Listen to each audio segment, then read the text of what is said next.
पंच Petromax लाते हैं, उसको गाँव वालों को कुछ जलाने का उनको जानकारी नहीं है, कोई जला ही नहीं पाता है, गोधन ही जला पाता है। लेकिन गोधन का पहले से ही गाँव वालों ने पंचायत करके उसका हुक्का पानी बंद कर दिया था, क्योंकि उसका जो प्रेम था वो मुनरी थे उससे था, मुनरी से था, तो उससे प्रेम करता था, तो उसकी वजह से उसका हुक्का पानी बंद कर दिया गया था। तो जो कुछ रुपए बचे थे उससे अपना पूजा सामग्री लाई गई। तो प्यारे इस प्रकार से आपको पंचलाइट कहानी का हम आपको सारांश बता रहे हैं, और ऐसे ही आपको लिखना है।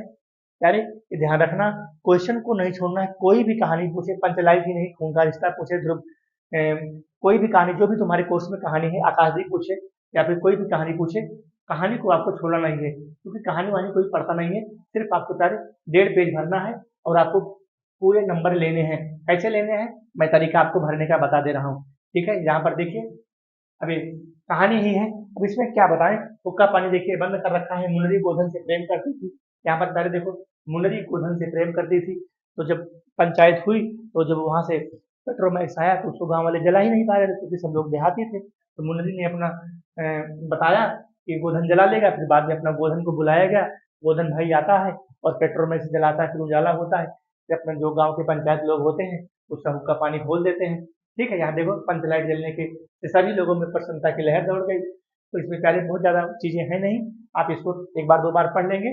और मैंने सोचा कि तुमने जात की इज्जत रखी है, तुम्हारा साथ खून माफ, खूब खाओ सलीमा का गाना।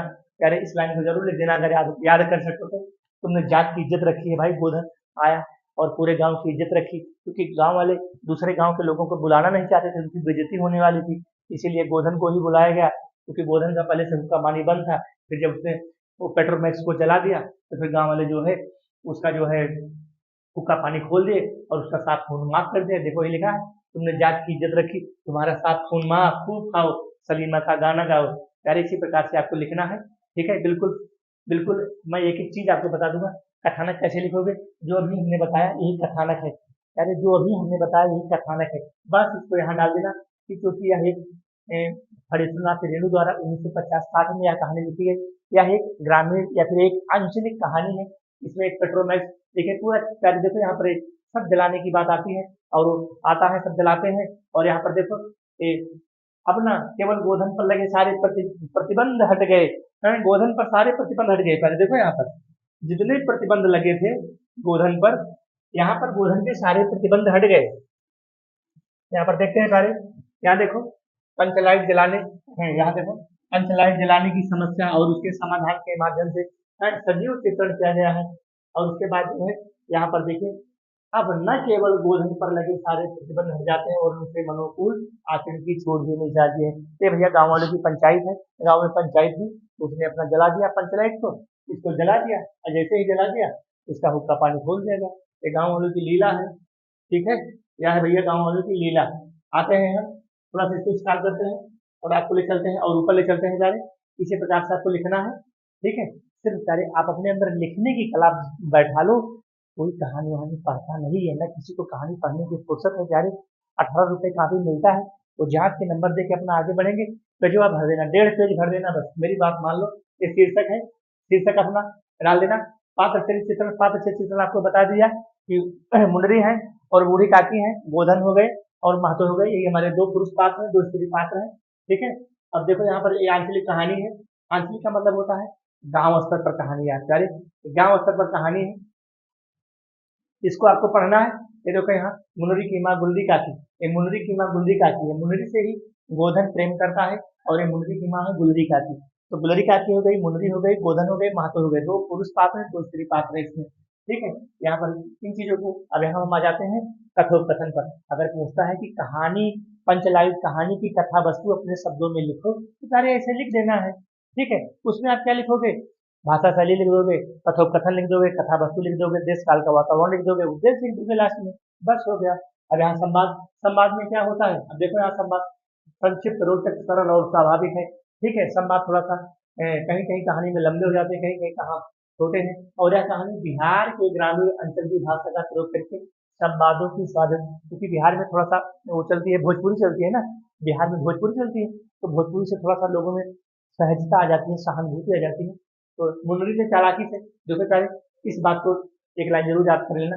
मुनरी ने चालाकी से अपनी सहेली कनेली के कान में बात डाल दी। कनेली क्या है, सहेली है। जो मुनरी है ना, उसकी सहेली क्या है, कनरी है। तो मुनरी ने चालाकी से अपनी सहेली की कनेली के कान में बात डाल दी। कनेली चिको चिको दिल दिल है, कनेली मुस्करा गई गोधन ने। गोधन तो बंद है, मुनरी बोली। तू कैसे सरदार से गोधन जानता है पंचलाइट जलाना। कनेली बोली। अब यहाँ पर आ जाते हैं भाषा शैली पर। भाषा शैली पे तो तारीख कितना मिलेगा। टोले के कीर्तन मंडली के मूल गायन ने अपने नखत्रिया पक्षों को समझाकर कहा, देखो आज पंचलाइट की रोशनी में कीर्तन होगा, क्योंकि गोधन ने इसको जला दिया है। बेताली लोगों में पहले से ही कह देता हूँ, यदि आज आखिर धरने में डेढ़ बेड़ हुआ तो दूसरे दिन से एकदम बाइकाट। ठीक है, ये हमारा है।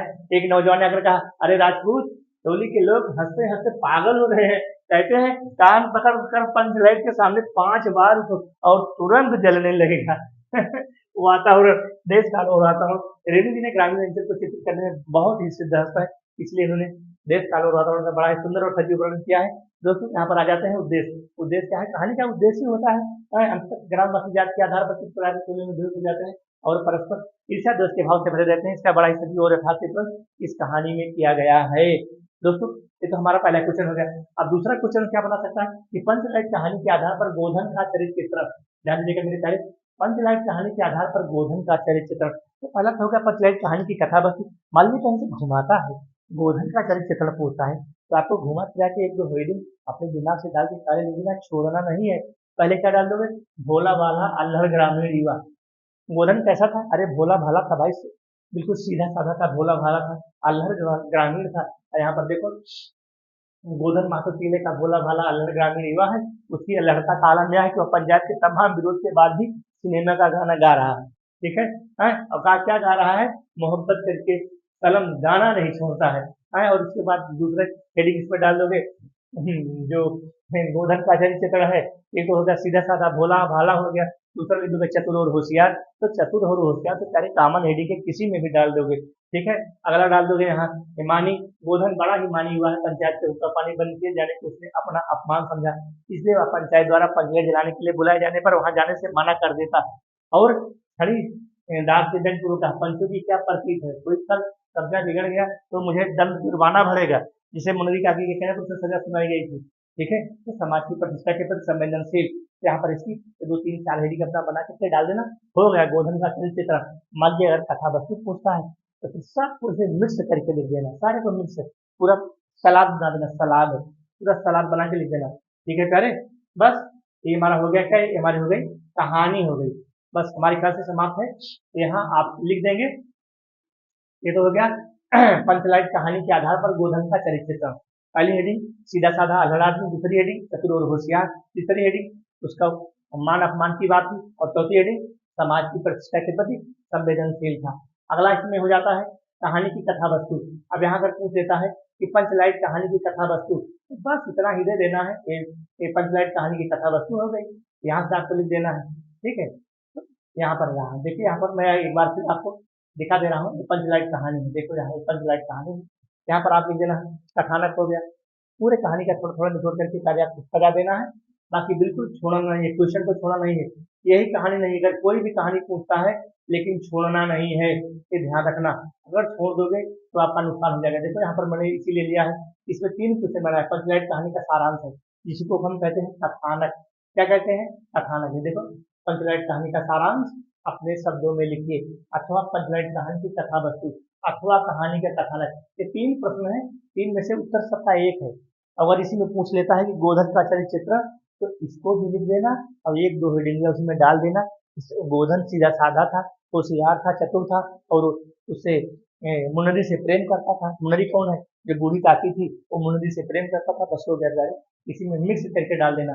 ठीक है, पहले अगर हमारी कहानी आपको अच्छी लगी तो दोस्तों कम से कम यार कमेंट कर दिया करो, प्यारा सा भाई कमेंट कर दो, कम से कम ना सब्सक्राइब करो, कम से कम कमेंट भी कर दिया करो। पहले आप लोग कमेंट भी नहीं करते हो, तो पढ़ने के बाद चले जाते हो।